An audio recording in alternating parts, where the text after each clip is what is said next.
Metre एक दिन में चल सकता हूं। अभी मैं पेपर देख रहा था, एक महिला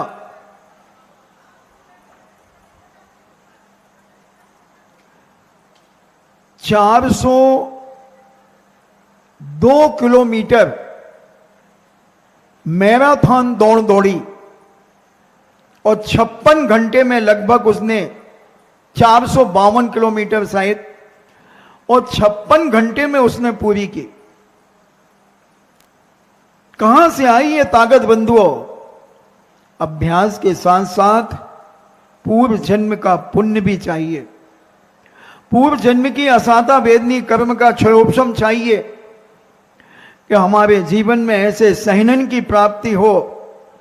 दूसरों की वैयावृत्ति करने से हमें मजबूत शरीर मिलता है।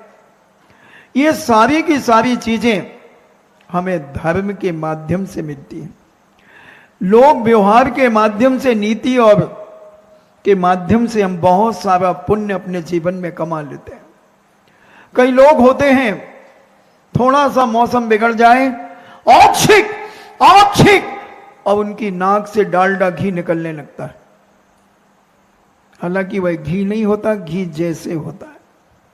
कहां से आ गया ये जुकाम? इतनी सर्दी तो नहीं पड़ी, थोड़ा सा मौसम बदल जाए, चक्कर आ जाए, सिर चढ़ जाए, ये सब असाता वेदनी कर्म के उदय से हो जाते हैं।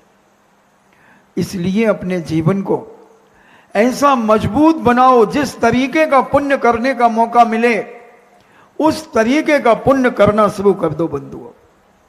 जीवन है बंधु, इसलिए अभी तक जो हो गया उसे भूल जाओ। जो हुआ सो हुआ, मत खोदो कुआं, लोग देंगे बस हुआ, इतने में बोला सुआ, और सब मिलकर के कल खाओ मालपुआ।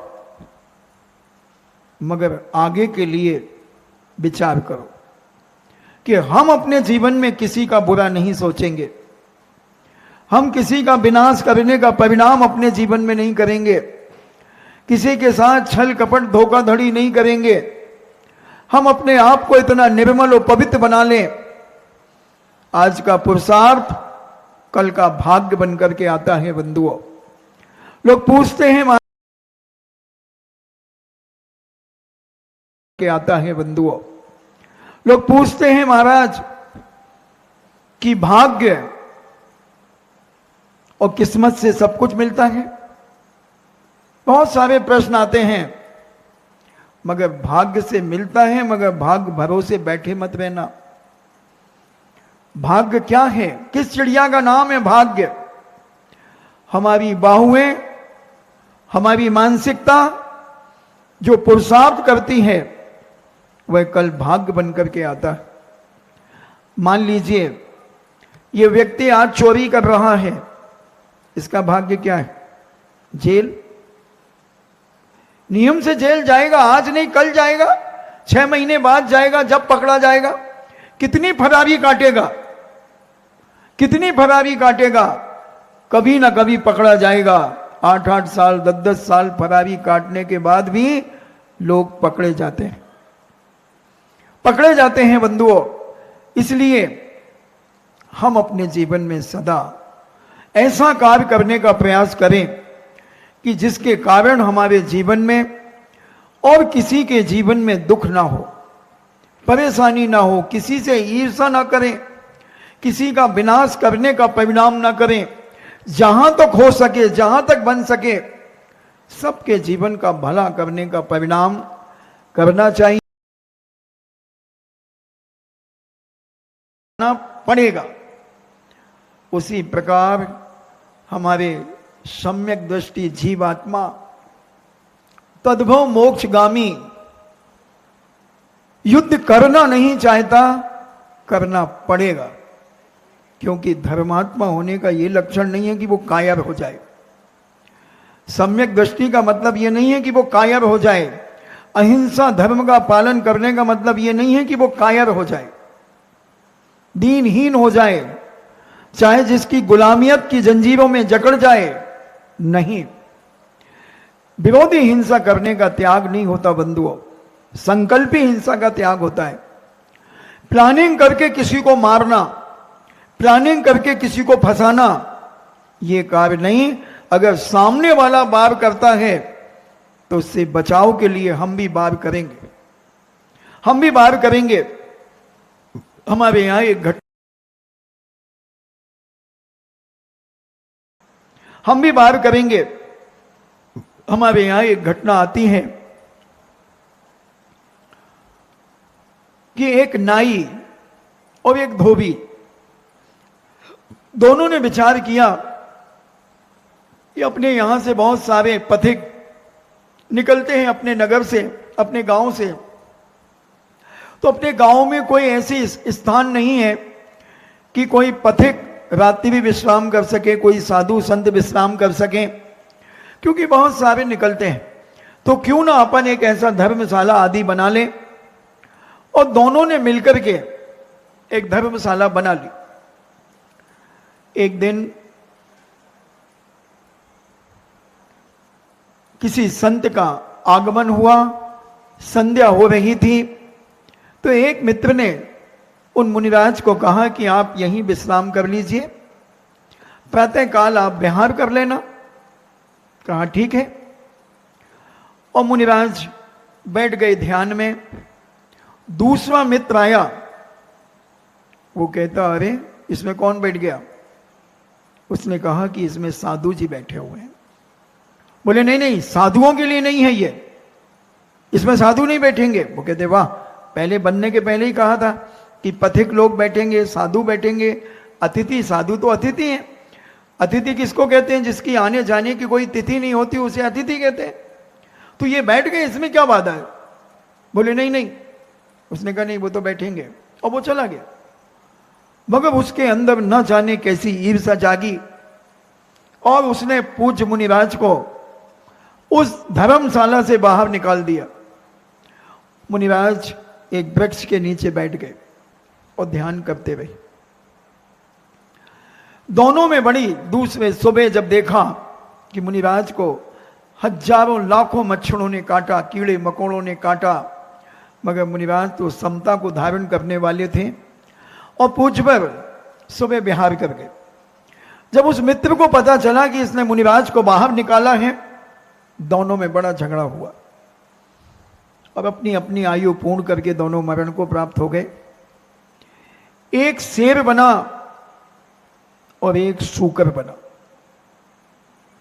दोनों जंगल में सूकर बन गए।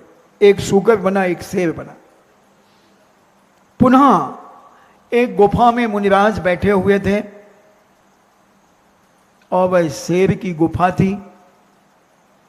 शेर ने देखा तो वह मुनिराज को मारना चाहता था और वह जो सूकर था वह चौकीदार बनकर के बैठ गया। जंगली सूकर था। दोनों में वार्तालाप हुआ। वो कहता है इसको मैं खा जाऊंगा। बोले तुम खा के देखो। और दोनों में घमासान हुआ।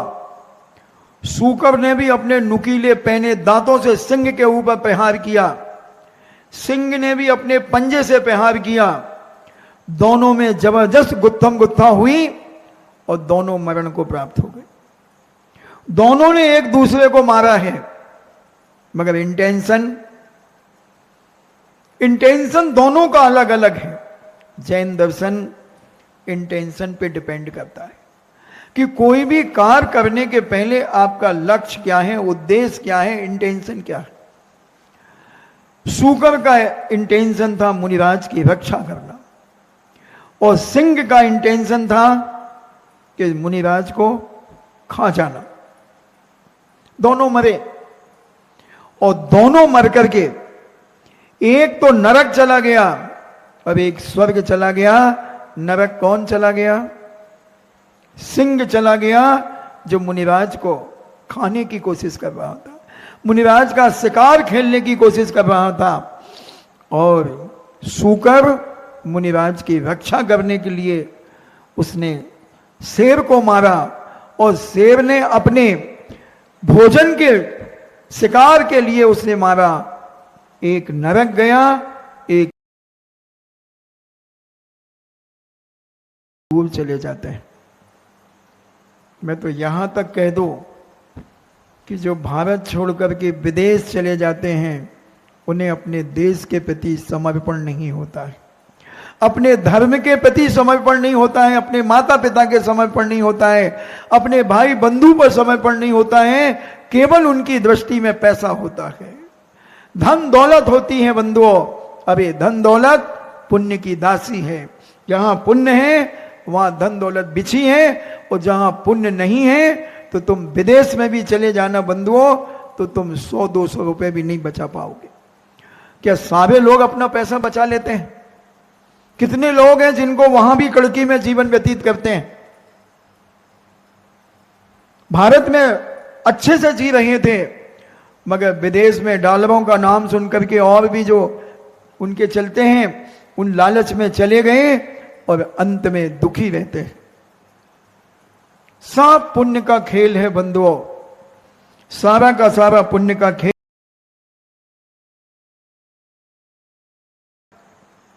आत्मघात से बड़ा पाप दुनिया में कोई नहीं है बंधुओं। कितने भी कष्ट आ जाएं, कभी मरने का प्रयास मत करना। मैं तो कहता हूं अगर किसी के मरने के भाव आ जाएं तो वो मेरे पास आ जाना, कैसे भी बनेगा मैं तुझे बचा लूंगा। मगर कितना भी संकट आ जाए कभी मरने का प्रयास नहीं करना बंधु। मैंने 5-6 लोगों को बचाया। व्यापार में बड़ा लॉस हो गया, सुसाइड करने के लिए जा रहे थे, मन में आ गया उनके कि चलो महाराज से दर्शन करके मरेंगे। बस आ गए, 1 घंटे बातचीत की। मैंने कहा यार अभी आज क्यों मर रहा है, आज तो मुहूर्त तो ठीक नहीं है, और आज तू मरेगा तो मर नहीं पाएगा, और आधा मरेगा आधा जिंदा रहेगा तो बदनामी और होगा। तो बोले सही में नहीं है? हमने कहा नहीं, मैंने कैलेंडर देखा, पंचांग देखा। हमने कहा नहीं बिल्कुल भी नहीं है। तो मैंने कहा एक काम कर, 2-4 दिन रुक, जिस दिन अच्छा मुहूर्त होगा मैं तुझे बता दूंगा। बोले ठीक है। वो तो एक तात्कालिक आदमी उत्तेजित होता है, और थोड़ा सा अगर उसे दिलासा देने वाला व्यक्ति मिल जाए, आत्मीय भाव देने वाला मिल जाए तो वो बदल जाता है। बदल गया। बहुत सारे लोग हैं बंधुओं, कई बार व्यापार में घाटे हो जाते हैं, कई बार घरेलू झगड़ों में परेशानियां आ जाती हैं, तो कई कारण होते हैं। मगर मैं कहता हूं ऐसा मरना कायरता कहलाती है। जीवन में ऐसे कितने भी संकट आ जाएं, कभी मरने का परिणाम मत करना। बहुत तीर्थ क्षेत्र हैं हमारे, वहां चले जाना, और चलो भगवान कुछ नहीं बोलते, जो बोलता है उनके पास आ जाना, उनसे कह देना सारी समस्या का निदान हमारे महाराज के पास है, सारी परेशानियों के निदान हमारे धर्म के पास है। इसलिए कभी इस प्रकार का परिणाम अपने जीवन में प्रीति करना। कितनी सारी नीतियां बता दी बंधुओं, हमें इन नीतियों से शिक्षा लेना चाहिए कि हमें अपने जीवन में क्या क्या नहीं करना चाहिए। ये विवेक हमें होना चाहिए। पर स्त्री से प्रेम करना, इसको पलट लें, पर पुरुष से प्रेम करना, अपने मुख से अपशब्दों का प्रयोग करना, भोजन के समय दूसरे के अधीन रहना, दूसरों के मोहताज होकर के जिंदगी जीना कि ये मुझे खिला देंगे, ये कर देंगे, वो कर देंगे, ज्ञानहीन होकर तप करना, आत्मा और अनात्मा का ज्ञान न होने से और यद्वा तद्वा तप करना, दूसरों के धन पर ऐश आराम करना, सांप से दोस्ती करना, स्त्री जाति पर विश्वास करना, रहस्य की बातें, जो गुप्त बातें हैं वो चाहे जिसे बता देना, धन दान के बिना दान आदि देना नहीं और दानी कहलाना की इच्छा रखना, ये ऐसा है, ये सारे चीजें ऐसी हैं जैसे बेश्या से प्रीति करना, बेश्या से प्रेम करना हानिकारक है, अत्यंत हानिकारक है। उसी प्रकार इनके कारण एक ना एक दिन हमें धोखा खाना ही पड़ेगा। इसी कारण कुशील सेवी सत्पुरुष भांग आदि मानक द्रव्यों का सेवन करने वाला, मतिमान वाद विवाद करने वाला, पंडित मान सरोवर छोड़ देने वाला राजहंस, लज्जाशील वेश्या, सत्य वक्ता, जुआरी एवं परधन हरण करने वाला राजा संसार के सामने परम मूर्ख कहलाता है। कहने का मतलब यह है कि गुणहीन जन भी दुर्व्यसनों में पड़कर अपने गुण को नष्ट कर डालते हैं।